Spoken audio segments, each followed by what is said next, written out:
No, absolutely not. I'm pretty indifferent to begin with about the monarchy.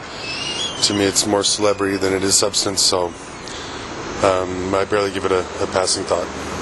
Well, considering the rest of the royal families of Europe, for the most part, were done by the end of the First World War, and the few that are left they're basically, again, just status symbols. I'm thinking the whole concept should have been scrapped ages ago just to save everybody a ton of money. Given it a different look. We've grown up with, or at least our generation has grown up with the Queen as the look, and everything she does is what the monarchy, and all of a sudden you have a new couple, new faces, new personalities engaging in that. I don't know.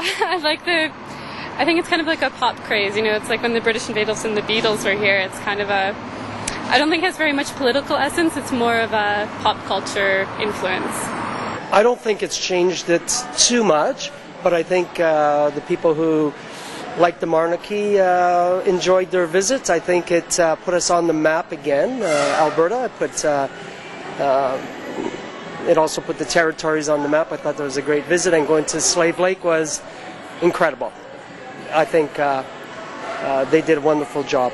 I've always had a good opinion of them, but I think William and Kate certainly renewed that thing. They were more down to earth, and I think they're an attractive couple, and they looked really good on this trip, so I think people like that. I think the popularity has definitely grown.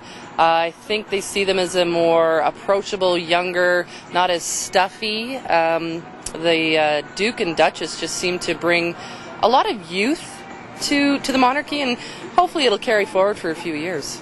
As you can probably tell by my accent, I'm actually from the UK. I'm not a monarchist, however, I think that the visit has actually excited Canadians with regards to the royal family. I think the royal family's image was beginning to flag a little, and this visit has actually been a positive, been very positive for the royal family, and excited Canada. The royal tour this time around was phenomenal. I think that they kind of remind me of our mayor here in Calgary. They're people. Not really. No, obviously it's great to have the Royals. It was great to have them here in Canada. They're a huge piece of our past, and obviously it's more symbolic than anything, but we have to retain our links to our past. I mean, Canada as a country, we have to retain those and never forget them. So no, it hasn't changed my view at all.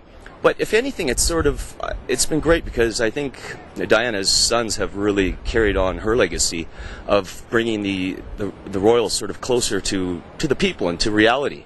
And I see that in her sons, and I think that's very refreshing. Less taxpayer money probably could have gone to that. I don't really support it. I mean, it's good. It brings things like Slave Lake and stuff like that to kind of bring highlights to certain focuses, but I didn't follow it. It's not really, I don't know, not a big deal. Yes, I thought they were adorable. I hadn't given a thought about them before. I saw the stuff about the wedding and I didn't really think about it. But when they came to Canada, I saw pictures of them, you know, shaking hands with people and talking to them, and it made me really like them. I don't know. They seem like people I could know. Not really. To me right now, it's not really as useful. It's obviously it's a symbol, but I don't think it's as useful as it once was. It's more of a symbol right now. I wasn't particularly affected by it.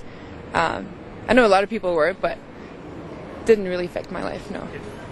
Not particularly. I tried to tune out of it a little bit. I'm not crazy about the idea that taxpayers foot in the bill for the Royal Tour, but that being said, I think it probably did a fair bit for tourism in the city, especially with the Stampede, so I'm kind of sitting on the fence on that one.